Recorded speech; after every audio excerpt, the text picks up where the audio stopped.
Aí, meu mano, senhor Aleco, bolsonarista doente.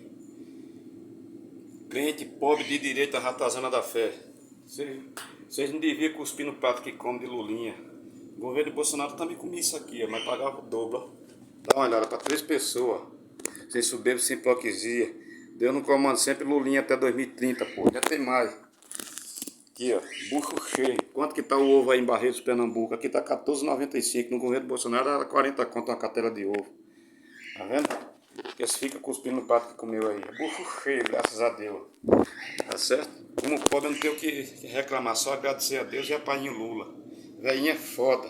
Agora fica esses crentes pobres de direita ratazana da fé com a placa no meio da rua. Fora Lula! Tu quer Bolsonaro de volta pra botar no teu cu. Bota no teu, não no meu, bando de filho miserável. Tchau, obrigado!